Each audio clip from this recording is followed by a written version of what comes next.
കുഞ്ഞി രചന ഗീതു രാഹുൽ, അവതരണം ഷാഹുൽ മലയിൽ, editing Faisal C M Nooncheri. എനിക്കിപ്പോൾ പ്രായം എത്രയായിന്ന് വെച്ചിട്ടാ ഞാൻ ശ്രദ്ധിക്കുന്നുണ്ട്. എപ്പോൾ കല്യാണക്കാരും പറഞ്ഞാലും നിന്റെ ഈ ഒഴിഞ്ഞു മാറ്റം മനസ്സിൽ ഇനി വല്ലതും ഉണ്ടെങ്കിൽ അതെങ്കിലും ഒന്ന് പറഞ്ഞി. ഇതൊക്കെ പതിവ് പല്ലവിയായതിനാൽ കിരൺ അതൊന്നും ശ്രദ്ധിക്കാതെ ഭക്ഷണത്തിൽ ശ്രദ്ധ കേന്ദ്രീകരിച്ചു. പതിവ് പോലെ ദേഷ്യത്തോടെ അവൻ കഴിച്ച പാത്രവും എടുത്ത് ശ്രീദേവി അടുക്കളയിലേക്ക് കയറി. അല്ലേലും എനിക്ക് പറയാനല്ലേ പറ്റൂ. ദേവേട്ടൻ പോയത് പിന്നെ ഞാൻ ജീവിച്ചത് നിനക്ക് വേണ്ടി മാത്രം. എന്നിട്ടും എൻ്റെ ഈ ഒരു ആഗ്രഹം നിനക്ക് സാധിച്ചു തരാൻ കഴിയില്ലല്ലേ? എനിക്കും ഉണ്ടാവില്ല ആഗ്രഹങ്ങളൊക്കെ. സ്വന്തം മോൻ്റെ കല്യാണം കാണണം, അവന് കുഞ്ഞുണ്ടാവുന്ന കാണണം. ഇതൊക്കെ ഞാൻ പിന്നെ ആരോട് പറയാനാ? പാത്രം കഴുകുന്നതിനിടയിലും ശ്രീദേവി ഓരോന്ന് വിളിച്ചു പറഞ്ഞുകൊണ്ടിരുന്നു. പുറത്തെ ഉമ്മറപ്പടിയിൽ നിന്നും പല്ലവി ഏന്തി വലിഞ്ഞ് അകത്തേക്ക് നോക്കി. ചെവി കൈകൊണ്ട് പൊത്തിപ്പിടിച്ച് ഹാളിലെ സോഫയിലായി കിരൺ ഇരിപ്പുണ്ട്. അവളെ കണ്ടതും അവന് വിളിച്ചു കാണിച്ചു. എൻ്റെ പൊന്ന് കിച്ചുവേട്ടാ, അമ്മ ഇത് എത്രയായിട്ട് പറയുന്നു? അമ്മയുടെ സമാധാനത്തിനൊന്ന് പോയി ആ പെണ്ണിനെ കണ്ടിട്ടെങ്കിലും വന്നൂടെ? അതും പറഞ്ഞ് അവൾ പോയി അവൻ്റെ അടുത്തിരുന്നു. രാവിലെ തന്നെ തുടങ്ങിയ നിന്റെ ഉപദേശം? കിച്ചു അവളെ കൂർപ്പിച്ചു നോക്കിക്കൊണ്ട് ചോദിച്ചു. കിച്ചു എൻ്റെ കുഞ്ഞിനി എന്ന് വരുന്നു വെച്ചിട്ടാ? കാലം എത്രയായി കാത്തിരിക്കാൻ തുടങ്ങിയിട്ട്? അവൾ വന്നാലും ഇല്ലെങ്കിലും അവളുടെ സ്ഥാനത്ത് മറ്റൊരാളെ കാണാൻ എനിക്ക് കഴിയില്ല. നിനക്കെല്ലാം അറിയുന്നല്ലേ പല്ലവി, എന്നിട്ട് നീയും കൂടെ. അത്രയും പറഞ്ഞവൻ നിർത്തി. എനിക്കറിയാനിട്ടല്ല, കിച്ചുവേട്ടൻ്റെ കുഞ്ഞോടുള്ള ഇഷ്ടം എത്രമാത്രമുണ്ടെന്ന് എനിക്കറിയാം. പക്ഷെ ആ കുഞ്ഞ് ആരാണെന്നോ എങ്ങനെയാണെന്ന് എനിക്കറിയില്ല. അങ്ങനെ ഒരാൾക്ക് വേണ്ടി ഇങ്ങനെ കാത്തിരിക്കുന്ന കാണുമ്പോൾ പേടിയാവുക.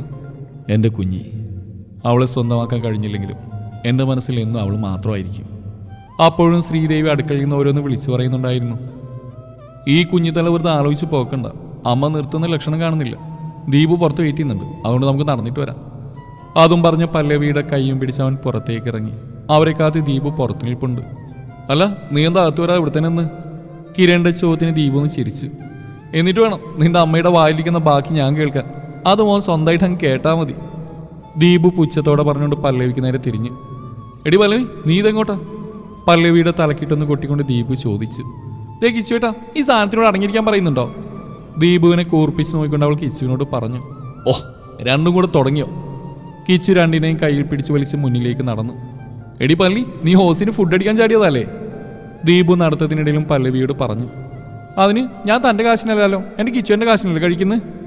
അയ്യടാ, കഴിഞ്ഞ ദിവസം കഴിച്ച ചായയുടെയും പരിപ്പടയും കാശ് ഞാനാ കൊടുത്തേ. അവരുടെ തർക്കം വീണ്ടും നീണ്ടുപോയി. ഇതിലിടപെട്ടാൽ ശരിയാവില്ലെന്ന് അറിയുന്നുണ്ട്. കിരണൊന്നും പറഞ്ഞില്ല. അവർ മൂന്നുപേരും കൈകൾ കോർത്ത് പിടിച്ച് പാടത്തിന് നടുവിലൂടെയുള്ള ആ മണ്ണിട്ട റോഡിലൂടെ നടന്നു നീങ്ങി. മുന്നിൽ നിന്ന് വരുന്നവളെ കണ്ടതും പല്ലവി പേടിയോടെ കിരണിന്റെ പുറകിലായി ഒളിച്ചു. അവളുടെ പേടിയുടെ കാരണം മനസ്സിലായ പോലെ പുറകിൽ നിന്ന പല്ലവിയുടെ കൈവലിച്ച് തനിക്കൊപ്പം നിർത്തി കിച്ചവളുടെ തോളിലൂടെ കൈയിട്ടു. കിരൺ പുച്ഛത്തോടെ മുന്നിൽ നടക്കുന്ന അവളെ നോക്കി നടന്നു നീങ്ങി. ദീപുവിന്റെ മുഖത്ത് നിറഞ്ഞെന്ന് അതേ പുച്ഛഭാവം തന്നെ ആയിരുന്നു.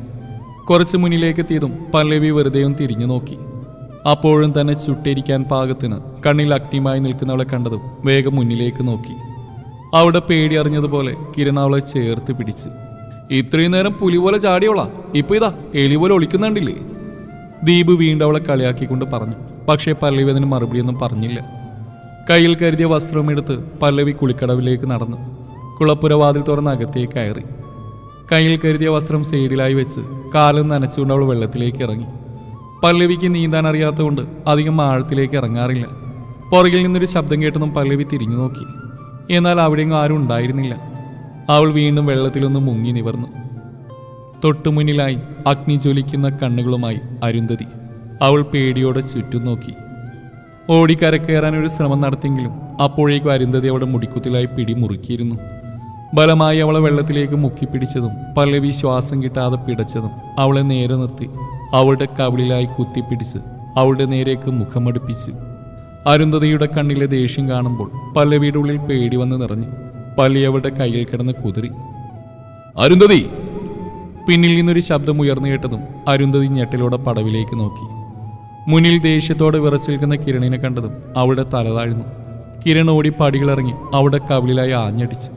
എന്നിട്ട് പേടിച്ച് വിറക്കുന്ന പല്ലവിയെ തൻ്റെ നെഞ്ചോട് ചേർത്ത് പിടിച്ചു. പാലവട്ടം നിന്നോട് ഞാൻ പറഞ്ഞിട്ടുണ്ടായിരുന്നതേ, ഇവളിനി ഉപദ്രവിക്കരുതെന്ന്. നിന്നോട് എനിക്ക് വെറുപ്പ് മാത്രമാ. ഇതുപോലെ ഓരോ ഭ്രാന്ത് കാണിച്ചെൻ്റെ പുറകെ നടന്നാ ഞാൻ നിന്നെ സ്നേഹിക്കുന്നു നീ വിചാരിക്കണ്ട. നീ കാണിക്കുന്നതിൻ്റെ പേര് സ്നേഹം എന്നല്ല, ഭ്രാന്ത്. ഇനി ഈ ഭ്രാന്ത് കൊണ്ട് എൻ്റെ പിന്നാലെ വന്നാ. അതും പറഞ്ഞ് അവളെ പുറകിലേക്ക് തള്ളി. സൈഡിലായി വീണടക്കുന്ന തോർത്തെടുത്ത് പല്ലവിയുടെ തല തൂർത്തി കൊടുത്തു. അത് കാണും തോറും അരുന്ധതിയുടെ ഉള്ളിൽ വീണ്ടും പക ആളി കത്തിക്കൊണ്ടിരുന്നു. അവിടെ മുഖഭാവം ശ്രദ്ധിച്ച കിരൺ അരുന്ധതിക്ക് നേരെ തിരിഞ്ഞു. നിന്നെ കാണുന്ന എനിക്ക് വെറുപ്പാ. ഒരിക്കലും ഞാൻ നിന്നെ സ്നേഹിക്കാൻ പോകുന്നില്ല. അത്രയും പറഞ്ഞവൻ പല്ലവിയെ ചേർത്ത് പിടിച്ച് പടികൾ കയറി. അഗ്നിപാറും കണ്ണുകളോടെയാണ് അരുന്ധതി അത് നോക്കി നിന്ന്. കിരണിന്റെ അമ്മ ശ്രീദേവിയുടെ സഹോദരൻ ശ്രീധരൻ ആദ്യം കല്യാണം കഴിച്ചത് ആ നാട്ടിലെ തന്നെ സമ്പന്ന കുടുംബത്തിലെ അംഗമായിരുന്ന ഭദ്രയായിരുന്നു. അതിൽ അവർക്ക് ജനിച്ച മകളാണ് അരുന്ധതി. അരുന്ധതിയുടെ ജനനത്തോടെ തന്നെ അവളുടെ അമ്മ മരണപ്പെട്ടതിനാൽ അവളെ നോക്കിയത് ശ്രീദേവിയായിരുന്നു. ജന്മനാ സംസാരശേഷിയില്ലാത്ത അരുന്ധതിക്ക് കുഞ്ഞിലെ മുതൽ കൂട്ട് കിരണായിരുന്നു. 3 വർഷങ്ങൾക്ക് ശേഷം ശ്രീദേവിയുടെ നിർബന്ധപ്രകാരമാണ് ശ്രീധരൻ മറ്റൊരു വിവാഹം ചെയ്യുന്നത്. അച്ഛനും അമ്മയും ഇല്ലാത്ത ശ്യാമക്ക് ആകെ ഉണ്ടായിരുന്ന ഒരു സഹോദരൻ മാത്രമായിരുന്നു. ശ്യാമയെ വിവാഹം കഴിക്കുന്നതോടൊപ്പം ആരുമില്ലാതായ ശ്യാമയുടെ സഹോദരനെ കൂടെ ശ്രീധരൻ വീട്ടിലേക്ക് കൂട്ടിക്കൊണ്ടുവന്നു. വിവാഹശേഷം ശ്യാമക്ക് അരുന്ധതി സ്വന്തം മകൾ തന്നെയായിരുന്നു. എന്നാൽ ശ്യാമക്കും ശ്രീധരനും രണ്ടാമതൊരു കുട്ടി കൂടി ജനിച്ചതോടെ അരുന്ധതിയുടെ സ്വഭാവത്തിൽ മാറ്റം വന്നു തുടങ്ങി. പല്ലവിയെ ഉപദ്രവിക്കുന്ന അവൾക്കൊരു ഹരമായി മാറിയിരുന്നു. ഒരിക്കൽ പല്ലവിക്ക് പനിയായതിനാൽ അവൾക്ക് മരുന്ന് കൊടുക്കാൻ പോയതായിരുന്നു കിരൺ. എന്നാൽ അവിടെ കണ്ട കാഴ്ച അവനെ അത്രമാത്രം ഞെട്ടിച്ചിരുന്നു. ശ്യാമയുടെ സഹോദരൻ ശ്യാമിന്റെ കഴുത്തിലായി കുത്തിപ്പിടിച്ച് ഭിത്തിയോട് ചേർത്ത് വെച്ചിരിക്കുന്ന അരുന്ധതി.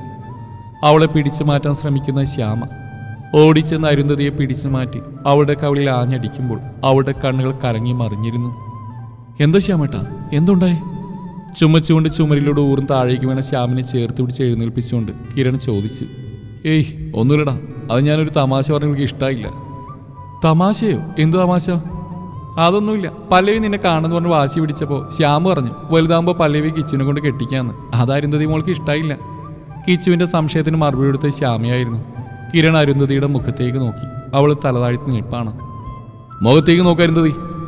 അവൻ ദേഷ്യത്തോടെ അവളുടെ മുഖത്തേക്ക് നോക്കി പറഞ്ഞതും അവൾ ഞെട്ടലോടെ കിരണിനെ നോക്കി. ഞാൻ ഈ കേട്ടൊക്കെ സത്യമാണോ? അവന്റെ ചോദ്യത്തിന് അവൾ വീണ്ടും തലതാഴ്ത്തി നിന്നു. നിന്നോടല്ലേ ഞാൻ ചോദിക്കുന്നത്, ഞാൻ കേട്ടില്ലെന്തെങ്കിലും സത്യമുണ്ടോ?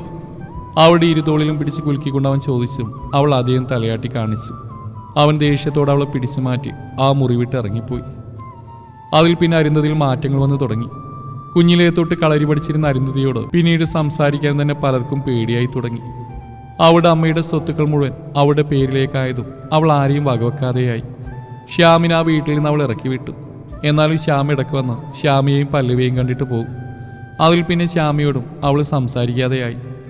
കിരൺ കസേരയിൽ നിന്ന് ആലോചനയോടെ കണ്ണുകൾ തുറന്നു. ഡെസ്കിന്റെ മുകളിലായിരിക്കുന്ന ഡയറിയിൽ അവൻ ആ വരികൾ കുറിച്ചു. നീ എന്നിൽ നിന്ന് എത്ര ദൂരെയാണ് കുഞ്ഞി? അവന്റെ കണ്ണിൽ നിന്ന് ഒരിറ്റു കണ്ണുനീർ ഉതിർന്ന് ആ കടലാസിലേക്ക് വീണു. രാവിലെ പല്ലവിയെ കാണാതെ അന്വേഷിച്ചു വന്നാണ് കിരൺ. റോഡിന് ഇരു സൈഡിലായിട്ടാണ് ഇരുവരുടെയും വീട്. ഉമ്മറത്തേന് ഇരിപ്പുണ്ട് പല്ലവിയും ശ്രീധരനും അരുന്ധതിയും ശ്യാമയും. അവനെ കണ്ടത് അരുന്ധതിയുടെ കണ്ണുകൾ വിടർന്നു. എന്നാൽ അവനതൊന്നും ശ്രദ്ധിക്കാതെ പല്ലവിയുടെ അടുത്തായി വന്നിരുന്നു. അവളുടെ തോളിലൂടെ കൈയിട്ടു. എടി പല്ലിക്കുട്ടി, ഇന്നിനാ വഴിക്കൊന്നും കണ്ടില്ലല്ലോ. പല്ലവി അപ്പോഴും ഇടം കണ്ടിട്ട് അരുന്ധതിയെ നോക്കുകയാണ്. അരുന്ധതിയുടെ നോട്ടം കണ്ടതും പല്ലവി അവൻ ഒന്നുകൂടെ ചേർത്ത് പിടിച്ചു. അപ്പോഴാണ് ശ്രീദേവി അങ്ങോട്ടേക്ക് വരുന്നത്. ആഹാ, അടയും ശർക്കരയോടെ ഇരിപ്പുണ്ടായിരുന്നോ? ഞാൻ കരുതി നാട് ചുറ്റാൻ ഇറങ്ങിയെന്ന്. രണ്ടുപേരെയും കളിയാക്കിക്കൊണ്ട് ഉമ്മറത്തേക്ക് കയറിയിരുന്ന് ശ്രീദേവി പറഞ്ഞു. അരുന്ധതി മോളുടെ കല്യാണക്കാര്യം വല്ലതും ആയോ ഏട്ടാ? ശ്രീദേവിയുടെ ചോദ്യം കേൾക്ക് അരുന്ധതി പ്രതീക്ഷയോടെ ശ്രീദേവിയെ നോക്കി. കുറെ ആലോചനകളൊക്കെ വരുന്നുണ്ട്, ഇവള് സമ്മതിക്കണ്ടേ? വീട്ടിൽ ഇതന്നെ അവസ്ഥ. ഇവനോട് കല്യാണക്കാര്യം പറയാൻ തുടങ്ങിയിട്ട് വർഷം എത്രയായി? എന്തിന്? ആ പെണ്ണിനൊന്ന് പോയി കാണാൻ പോലും ഇവന് കഴിയില്ല. ശ്രീദേവി കല്യാണക്കാരി എടുത്തിട്ടതും കിരൺ പതിയെ പല്ലവിയുടെ കൈയും പിടിച്ച് നടക്കാനെന്ന് പറഞ്ഞ് പുറത്തേക്ക് ഇറങ്ങി. അവർ തമ്മിൽ നല്ല ചേർച്ചയാ അല്ലേ ഏട്ടാ? നടന്നു പോകുന്നവരെ കാണിച്ച് ശ്രീദേവി പറഞ്ഞു. എന്നാൽ ഇതൊക്കെ ഒരു അഗ്നിമഴയായിട്ടാണ് അരുന്ധതിയിൽ പതിച്ചത്. അരുന്ധതിക്ക് പല്ലവിയോടുള്ള ദേഷ്യം 10 മടങ്ങ് വർദ്ധിച്ചു. അരുന്ധതി മോളുടെ കാര്യം ഒരു തീരുമാനത്തിലായിട്ട് പറയാമെന്ന് കരുതിയിരിക്കായിരുന്നു ഞാൻ. ദേവി, നീ എന്താ പറഞ്ഞു വരുന്നത്? അതേട്ടാ, അവർ തമ്മിൽ നല്ല സ്നേഹത്തിലല്ലേ. അതുകൊണ്ട് കിരണിന് വേണ്ടി പല്ലവി മോളെ ചോദിക്കാൻ വേണ്ടിയാണ് ഞാൻ. അതുമാത്രമല്ല, മോളുടെ ജാതകത്തിൽ 19 മാംഗല്യം കഴിഞ്ഞില്ലെങ്കിൽ പിന്നെ 35 കഴിയുമെന്നല്ലേ. അതുകൊണ്ട് കൂടുതൽ കേൾക്കാൻ ത്രാണിയില്ലാതെ അരുന്ധതി അകത്തേക്ക് കയറി. അവളുടെ കണ്ണിൽ പക ആളി കത്തിയിരുന്നു. അരുന്ധതി നിൽക്കെ എങ്ങനെയാ പല്ലവിയെ? ഒന്നാമത് അമ്മയില്ലാത്ത കുട്ടിയല്ലേ അരുന്ധതി. ശ്യാമയായിരുന്നു മറുപടി പറഞ്ഞു. അരുന്ധതി മോൾക്ക് ഒരു നല്ല ചെക്കനെ കണ്ടുപിടിച്ചാൽ തീരാവുന്ന കാര്യമില്ലേ ഉള്ളൂ. ഡോക്ടർ നാണുവിനോട് പറഞ്ഞ 1000 എണ്ണത്തിന് അവൻ കൊണ്ടുവന്ന് മുന്നിൽ നിർത്തി തരും. ചർച്ചകളെല്ലാം ചെവിയിൽ പതിക്കുമ്പോൾ അരുന്ധതി കൈകൾ ഞെരിച്ചമർത്തി അവളുടെ ദേഷ്യം തീർത്തു. അമ്പലത്തിൽ കൊടിയേറ്റായതിനാൽ സന്ധ്യയ്ക്ക് എല്ലാവരും കൂടെ അമ്പലത്തിലേക്ക് പോയി. പല്ലവി ഭഗവാന്റെ മുമ്പിൽ കൈകൂപ്പി നിന്നു. ഭഗവാനെ, ഒരുപാട് സ്നേഹിച്ചു പോയി, എനിക്ക് തന്നെ തന്നേക്കണേ. തൊഴുതിറങ്ങി അവൾ ചുറ്റും പരതി. കണ്ണുകൾ ആരെയോ കാണാൻ കൊതിക്കുന്ന പോലെ. കണ്ണുകൾ അവനിൽ ഉടക്കിയതും അവളുടെ ചുണ്ടിലൊരു പുഞ്ചിരി മുട്ടിട്ടു. അവനെ തന്നെ നോക്കി നടന്ന അവൾ ആരെയോ തട്ടി വീഴാൻ പോയതും അയാൾ അവളെ പിടിച്ച് നേരെ നിർത്തി. പരിചയമില്ലാത്ത 3 ചെറുപ്പക്കാർ. അയ്യോ സോറി പെങ്ങളെ, വല്ലതും പറ്റിയോ? അവളുടെ തട്ടിയ ഷോളിൽ കൈകൊണ്ട് തട്ടിക്കൊടുക്കുന്ന രീതിയിൽ വഷളൻ ശിവയോട് അവൾ നോക്കിക്കൊണ്ട് അതിലൊരാൾ പറഞ്ഞു. അവരെ കൂർപ്പിച്ച് നോക്കി അനിഷ്ടത്തോടെ മുഖം തിരിച്ചുകൊണ്ട് പല്ലവി നടന്നു നീങ്ങി. മുന്നിലായി കിച്ചു പോകുന്നുണ്ടതും അവന് പുറകിലായി അവൾ നടന്നു. അമ്പലം കഴിഞ്ഞ് ഇടവഴി കയറി അവൾ നടന്നു. കിച്ചേട്ടാ, കിച്ചേട്ടാ! അവൾ ഉറക്കി വിളിച്ചെങ്കിലും ഏറെ മുന്നിലായതിനാൽ അവൻ ആ വിളി കേട്ടിരുന്നില്ല. ഒരിക്കൽ കൂടി അവൻ വിളിക്കാൻ തുനിഞ്ഞതും ഒരു കൈ വന്ന് പിന്നിൽ നിന്ന് അവിടെ വായ പൊത്തിപ്പിടിച്ചു. അവൾ ശബ്ദമുണ്ടാക്കാൻ ശ്രമിച്ചെങ്കിലും അവരവളെ വലിച്ച ആളൊഴിഞ്ഞ പറമ്പിലേക്ക് കൊണ്ടുപോയി. പല്ലവി അവരുടെ കയ്യിൽ നിന്നും കുതിരാൻ ശ്രമിച്ചുകൊണ്ടേയിരുന്നു. നിലാവെളിച്ചത്തിൽ അവൾ കണ്ടു. തന്നെ നേരത്തെ ഇടിച്ച ചെറുപ്പക്കാരാണെന്ന് കണ്ടതും അവളിൽ പേടി ഒന്നുകൂടെ വർദ്ധിച്ചു. സർവ്വശക്തിയും എടുത്ത് ഒച്ചവെക്കാൻ ഒരുങ്ങിയതും പെട്ടെന്ന് അതിലൊരുത്തൻ അവിടെ കവിളിൽ ആഞ്ഞടിച്ചതും അവൾ ബോധം കെട്ട അയാളുടെ കയ്യിലേക്ക് തന്നെ വീണു. ഡാ കിച്ചു! പുറകെയും ദീപുവിന് വിളി കേട്ടതും കിച്ചു തിരിഞ്ഞു നോക്കി. അവളെവിടെ? പല്ലവി. അവൾ അമ്പലത്തിൽ കാണും. ഇല്ല, നീ വന്നപ്പോൾ നിന്റെ പുറകെ വരുന്ന കണ്ടുന്നാണല്ലോ അമ്മ പറഞ്ഞ്. എൻ്റെ പുറകെയോ? എന്നിട്ട് ഞാൻ കണ്ടില്ലല്ലോ. പിന്നെ അവളിത് എവിടെ പോയി? എവിടെ പോവാൻ? അമ്പലത്തിൽ തന്നെ കാണും, വാ നോക്കാം. ഇല്ലടാ, ഞാൻ അവിടെ മുഴുവൻ നോക്കിയതാ. പല്ലവിയെ മാത്രമല്ല, അരുന്ധതി അവിടെയെങ്കിലും കാണാനില്ല. ദീപു ഒരു ചെറിയ ടെൻഷനോടെ പറഞ്ഞതും കിരണിൻ്റെ ഉള്ളിലും പേടി വന്നു തുടങ്ങി. കിച്ചു ധൃതിയിൽ അമ്പലം ലക്ഷ്യം വെച്ച് നടന്നു. പുറകെ ദീപു. ഇടവഴി കഴിഞ്ഞ് ആളൊഴിഞ്ഞ പറമ്പിൻ്റെ അടുത്തെത്തിയപ്പോൾ എന്തോ ഒരു ശബ്ദം കേട്ട് ദീപും കിച്ചു അങ്ങോട്ട് നോക്കി. ഇരുട്ടിൽ ആരൊക്കെയോ നിൽക്കുന്ന പോലെ തോന്നിയതും മൊബൈൽ ലൈറ്റ് അടിച്ചു നോക്കി. അരുന്ധതിയും 3 പരിചയമില്ലാത്ത ആണുങ്ങളും. കിച്ചുവും ദീപുവും സംശയത്തോടെ അവരെ നോക്കി. അപ്പോഴാണ് നിലത്തായി കിടക്കുന്ന പല്ലവി അവരുടെ കണ്ണിലുടക്കിയത്. ദീപു വേഗം പോയി അവളെ ചേർത്ത് പിടിച്ച് കയ്യിൽ കോരിയെടുത്തു. കിച്ചു അരുന്ധതിയുടെ കവിളിൽ ആഞ്ഞടിച്ചു. നിന്റെ കൂടെ പറപ്പല്ലടിയോള്, എങ്ങനെ കഴിയുന്ന എനിക്കിതൊക്കെ? ഇനി എൻ്റെ കൺമുമ്പിൽ കണ്ടുവരുന്നില്ലേ? കവിളിൽ ഒന്നുകൂടെ ആഞ്ഞടിച്ച് കിച്ചു അവളെ പുറകിലേക്ക് തള്ളി. കിച്ചു, ഇവള് കണ്ണുറക്കുന്നില്ല. ദീപു വിളിച്ചു പറഞ്ഞു. കിച്ചു ഓടി പല്ലവിക്കടുത്തേക്ക് വന്നിരുന്നു. കിച്ചു, നീ പോയി വണ്ടി എടുത്തിട്ട് വാ. ദീപു തൻ്റെ പോക്കറ്റിൽ കിടന്ന് ചാവി എടുത്ത് കിച്ചുവിനെ എടുത്തു കൊടുത്തുകൊണ്ട് പറഞ്ഞു. കിച്ചു വണ്ടിയെടുത്ത് കൊണ്ടുവരും മുന്നേ ദീപു പല്ലവിയെ കയ്യിൽ കോരിയെടുത്ത് റോഡ് ലക്ഷ്യം വെച്ച് ഓടിയിരുന്നു. കിച്ചു വേഗം തന്നെ വണ്ടിയെടുത്ത് വന്നു. അവർ വേഗം തന്നെ പല്ലവിയെ ഹോസ്പിറ്റലിൽ എത്തിച്ചു. പ്രത്യേകിച്ച് കുഴപ്പമൊന്നുമില്ലാത്തതിനാൽ ഒരു ട്രിപ്പ് ഇട്ടിട്ട് വീട്ടിലേക്ക് പറഞ്ഞു വിട്ടു. ശ്രീധരനോർത്ത് ഈ കാര്യങ്ങളൊന്നും വീട്ടിൽ അറിയിക്കേണ്ടെന്ന് അവർ തീരുമാനിച്ചിരുന്നു. അതുകൊണ്ട് ആ ഷോക്കിൽ പേടിച്ചിരുന്ന പല്ലവിയെ ഏറെ നേരം കൂടെ ഇരുന്ന് സമാധാനിപ്പിച്ചിട്ടാണ് ദീപുവും കിച്ചുവും മടങ്ങിയത്. രാത്രി ഒരുപാട് വൈകിയതുകൊണ്ട് ദീപു കിച്ചുവിൻ്റെ ഒന്നിച്ചാണ് കിടന്ന്. മുറി വൃത്തിയാക്കാൻ കയറിയ ശ്രീദേവി ദീപുവിൻ്റെയും കിച്ചുവിൻ്റെയും കിടത്തം കണ്ട് തലയിൽ കൈവച്ച് പോയി. ഒരാൾ ഓടാനാണെങ്കിൽ മറ്റേയാൾ ചാടാൻ പോകുന്ന പോലെ. രണ്ടുപേരെയും നോക്കിയെന്ന് വിശ്വസിച്ച് മൂലയിൽ കൂട്ടിയിട്ട വസ്ത്രങ്ങളെടുത്ത് പുറത്തേക്ക് ഇറങ്ങാൻ തുടങ്ങുമ്പോഴാണ് ടേബിളിലായി ഒരു ഡയറി ഇരിക്കുന്ന ശ്രീദേവി കാണുന്നു. ഡയറിക്ക് സൈഡിലായി വീണ് കിടക്കുന്ന ഒരു ഫോട്ടോ ശ്രീദേവി എടുത്തു നോക്കി. അവരുടെ കണ്ണുകൾ സന്തോഷം കൊണ്ട് വിടർന്നു. ശ്രീദേവി ഡയറി തുറന്നു നോക്കി. വേഗം തന്നെ ആ ഫോട്ടോ ഡയറിയിൽ തിരിച്ചു വെച്ച് അവർ മുറിവിട്ടിറങ്ങി. പുറത്തൊരു സംസാരം കേട്ടാണ് പല്ലവി പുറത്തേക്ക് വരുന്നത്. ഇനി അധികം വെച്ച് താമസിപ്പിക്കേണ്ടെന്ന ഏട്ടാ എൻ്റെ ഒരാഗ്രഹം. ശ്രീദേവിയുടെയും ശ്രീധരൻ്റെയും സംസാരമൊന്നും മനസ്സിലായില്ലെങ്കിലും അവൾ വാതിൽപ്പടിയോട് ചാരി നിന്നു.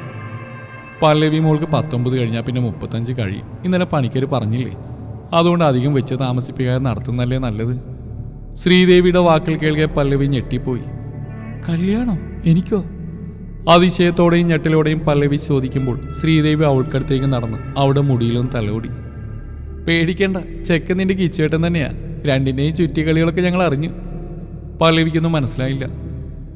അമ്മായി എന്തൊക്കെയാ പറയുന്നത്? കിച്ചേട്ടൻ എൻ്റെ? ഇനി നിന്ന് വിൽക്കൊന്നും വേണ്ട. അവരുടെ ഡയറി ഞാൻ കണ്ടു, അതിലുണ്ടായിരുന്ന എല്ലാം. അവൾ ഞെട്ടലോടെ ശ്രീദേവിയെ നോക്കി. പിന്നെ ഒട്ടും ആലോചിക്കാതെ ചെരുപ്പ് പോലും ഇടാതെ പുറത്തേക്ക് ഇറങ്ങി ഓടി. നേരെ ചെന്ന് കിച്ചുവിൻ്റെ മുറിയിലേക്കായിരുന്നു. അവിടെ മുഴുവൻ തപ്പി അവസാന അലമാരിൽ നിന്ന് അവൾ ആ ഡയറി തപ്പിയെടുത്തു. വിറയലോടെ അത് കയ്യിലെടുത്ത് തുറന്നു. തൻ്റെ ഫോട്ടോ കണ്ട് അവിടെ കണ്ണുകൾ നിറഞ്ഞൊഴുകി.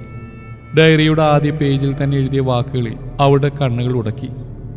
എൻ്റെ കയ്യിൽ തൂങ്ങി നടന്ന ആ കുഞ്ഞിപ്പെണ്ണിനോടുള്ള എൻ്റെ വികാരം എന്താണെന്ന് മനസ്സിലാക്കാൻ വർഷങ്ങളെടുത്തു. എന്നാൽ ഇന്ന് ഞാൻ മനസ്സിലാക്കുന്നു, നിന്നോട് എനിക്ക് പ്രണയമാണ്. എൻ്റെ ആത്മാവിൽ അലിഞ്ഞ പ്രണയം. ആ ഡയറി മുഖത്തോട് ചേർത്ത് അവൾ പൊട്ടിക്കരഞ്ഞു. പല്ലവി! ആ വിളിയിൽ താഴെ നിന്ന് അവൾ കണ്ണുകൾ ഉയർത്തി നോക്കി. കണ്ണുകളൊക്കെ കരഞ്ഞു വന്നിരുന്നു. നിലത്തുനിന്നും ചാടി എഴുന്നേറ്റ് അവൻ്റെ കോളറിൽ പിടിച്ച് അവൾ അലറി. എൻ്റെ സ്വന്തം ഏട്ടനാണെന്ന് ഞാൻ എല്ലാവരോടും പറഞ്ഞു നടന്നിട്ടും എങ്ങനെ തോന്നി കിച്ചുവിട്ട് എന്നോട് ഇങ്ങനെ ചെയ്യാൻ? അപ്പം ഇത്രയും കാലം എന്നെ ചേർത്ത് പിടിച്ച് എന്നോട് കാണിച്ചൊക്കെ എന്തായിരുന്നു? ഇതിന് നല്ലതെന്നെ കൊല്ലായിരുന്നില്ലേ? അവൾ കരച്ചിലോട് ഊർന്ന് താഴേക്കിരുന്നു. പല്ലവി മോളെ, ഞാൻ പറയുന്നൊന്ന് കേൾക്കുന്നേ. അവളെ പിടിക്കാനാഞ്ഞ് അവൻ്റെ കൈ തട്ടി മാറ്റി അവൾ പുറത്തേക്ക് ഓടി. മുന്നിൽ എന്തോ തട്ടി നിന്ന് അവൾ മുഖമുയർത്തി നോക്കി. ദീപുവിനെ കണ്ടതും അവൻ ഇറുകെ കെട്ടിപ്പിടിച്ച് കരഞ്ഞു. അവളുടെ കരച്ചിൽ കണ്ട് ദീപു നിസ്സഹായതയോടെ കിരണിന്റെ മുഖത്തേക്ക് നോക്കി. കുളപ്പടവിലിരുന്ന് അരുന്ധതി മുഖം പൊത്തി കരഞ്ഞു. പ്രാണനായി സ്നേഹിച്ചതല്ലേ ഞാൻ, എന്നിട്ടും മനസ്സിൽ പല്ലവിയാണെന്ന്. പല്ലവി? കിച്ചുവേട്ടൻ്റെ മനസ്സിൽ ഞാനല്ലാതെ മറ്റൊരാൾ, അതെങ്ങനെ ഞാൻ സഹിക്കും? ഒരു ഭ്രാന്തിയെപ്പോലെ മനസ്സിൽ അവൾ അലറിക്കരഞ്ഞു. നേരം ഇരുട്ടി തുടങ്ങി. കുളപ്പുര കടന്ന് ആരുടെയോ കാൽ പെരുമാറ്റം അറിഞ്ഞതും അരുന്ധതി സൈഡിലേക്ക് ഒളിഞ്ഞു നിന്നു. പല്ലവി. കുളപ്പുര കടന്ന് പടികളിറങ്ങി പോകുന്ന പല്ലവിയെ കാണും തോറും അരുന്ധതിക്ക് അവളുടെ ദേഷ്യം നിയന്ത്രിക്കാനായില്ല.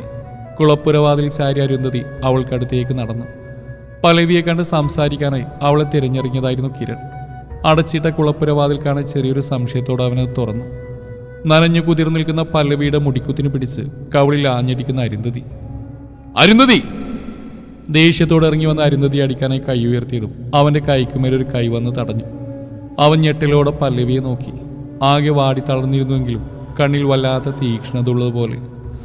ഇത് ഞാനും എൻ്റെ ചേച്ചിയും തമ്മിലുള്ള കാര്യമാണ്, മറ്റാരും ഇതിൽ ഇടപെടണമെന്നില്ല. അവളുടെ വാക്കുകൾ ഒരു കാര്യം പോലെ തന്നിൽ വന്ന് പതിയുന്നവൻ അറിഞ്ഞു. പല്ലവി! അവനവൻ്റെ ഹൃദയം കീറി മുറിയുന്നതായി തോന്നി. വിളിക്കരുത് ഇനി എന്നെ അങ്ങനെ. അവൾ അവനെ മറികടന്ന് പോവാനൊരുങ്ങിയതും അവൻ ബലമായി അവളുടെ കയ്യിൽ പിടിച്ചു. എനിക്ക് പറയാനുള്ള കൂടെ കേട്ടിട്ട് പോ. ഇനി എന്താ പറയാനുള്ളത്? ഞാനൊരു കാര്യം പറയാം. എൻ്റെ മനസ്സിൽ ദീപുവേട്ടനാണ്. മറ്റൊരു താലിൻ്റെ കഴുത്തി വീണ ഈ പല്ലവി പിന്നെ ജീവനോട് ഉണ്ടാവില്ല. തറവാട്ടിലെല്ലാവരും കല്യാണം ഒരിക്കലും തുടങ്ങി വെച്ച ആൾ തന്നെ ഇത് അവസാനിപ്പിക്കുന്നതാവും നല്ലത്. കിരൺ കേട്ട കാര്യം വിശ്വസിക്കാൻ കഴിയാതെ സ്തംഭിച്ച് നിന്നുപോയി. പല്ലവിക്ക് പിന്നാലെ പോവാൻ തോന്നിയ അരുന്ധതി അവൻ കയ്യിൽ പിടിച്ചു നിർത്തി. ഇനി നിന്റെ നിഴൽവെട്ട് അവിടെ മേലെ വീണെന്ന് ഞാൻ അറിഞ്ഞാ ഇതുവരെ കണ്ട കിരണിനെ ആയിരിക്കില്ല നീ കാണുന്നത്. അവളുടെ കവളിൽ കുത്തിപ്പിടിച്ച് അവൻ ഭിത്തിയോട് ചേർത്ത് നിർത്തി. അവളുടെ സന്തോഷത്തിന് വേണ്ടി ഞാൻ എന്തും ചെയ്യും. ഭീഷണി പോലെ അത്രയും പറഞ്ഞ് അവളെ പിടിച്ചെള്ളി അവൻ പടികൾ കയറി. കിരൺ തറവാട്ടിലേക്ക് കയറുമ്പോൾ മനസ്സിലൊരു ഉറച്ച തീരുമാനം എടുത്തിരുന്നു. ശ്രീദേവിയും ശ്രീധരനും ശ്യാമയും കല്യാണ ചർച്ചയിലായിരുന്നു. അവൻ കണ്ണുകൊണ്ട് പല്ലവിയെ പരതി.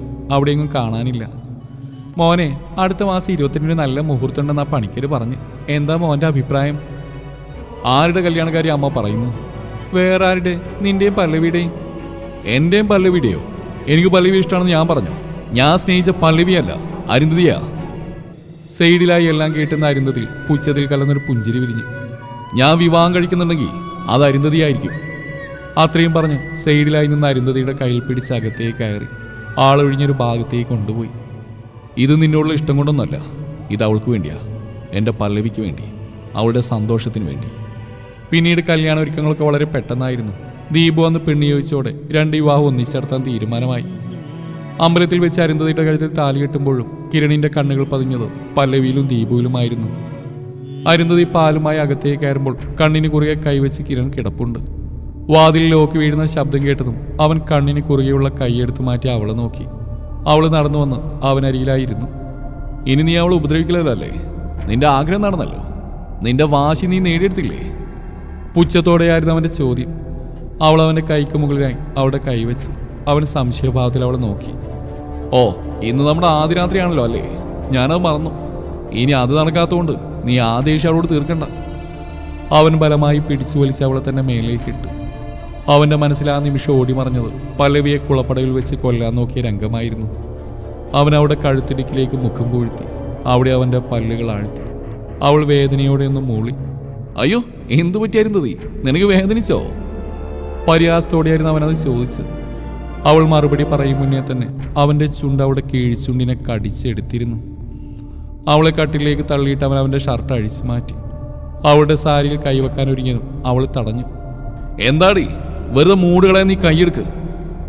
അവൻ അവിടെ മേലേക്ക് അമർന്നു. മുഖത്തും കഴുത്തിലും വയറിലുമായി അവൻ്റെ പല്ലുകൾ ആഴ്ന്നിറങ്ങിക്കൊണ്ടിരുന്നു. പക്ഷെ അപ്പോഴൊന്നും അവൾ തടഞ്ഞില്ല.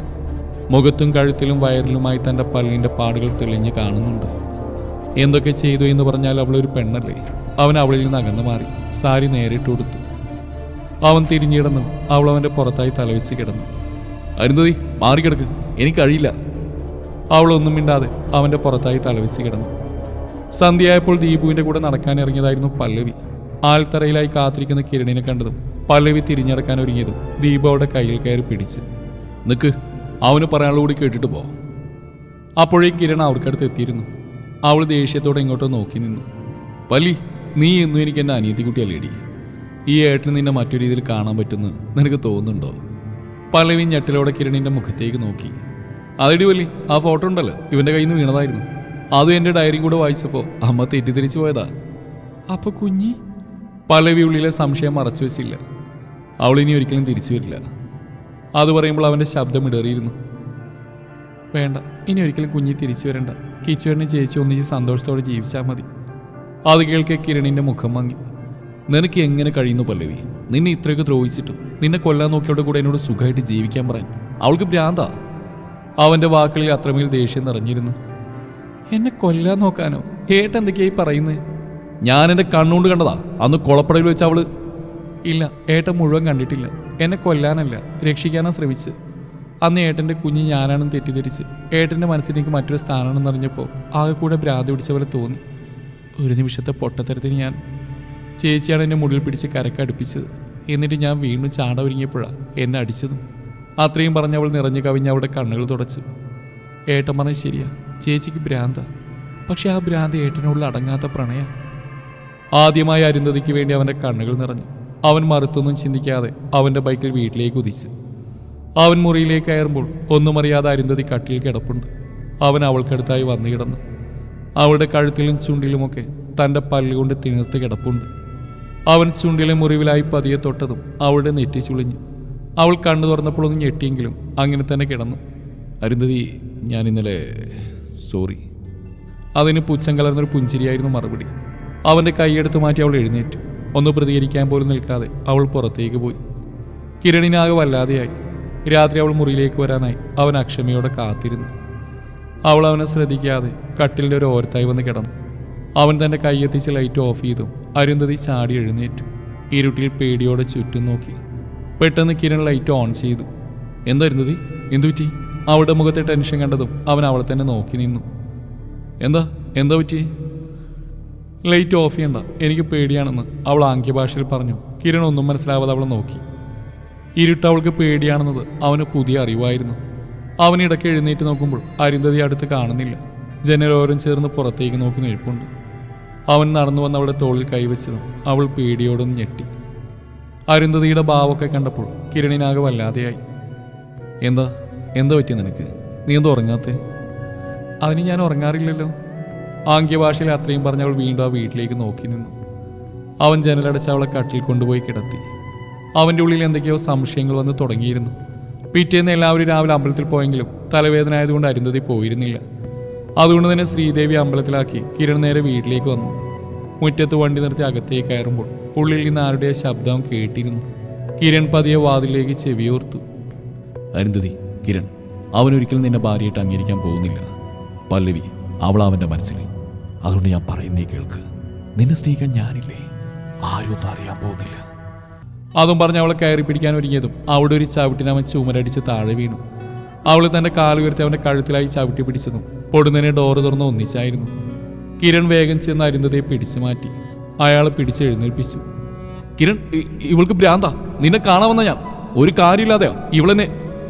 ഇപ്പോഴും ഇവൾക്ക് എന്നുള്ള ദേഷ്യം പോയിട്ടില്ല. കിരൺ അരുന്ധതിയെ നോക്കി. കണ്ണുകൾ കലങ്ങിയിട്ടുണ്ട്. ശ്യാമേട്ടൻ വെറുതെ വന്നാണോ? നിന്നൊന്ന് കണ്ടിട്ട് വന്ന് എഴുതി വന്നാ. അപ്പോഴേക്ക് അമ്പലത്തിൽ നിന്ന് എല്ലാവരും എത്തിയിരുന്നു.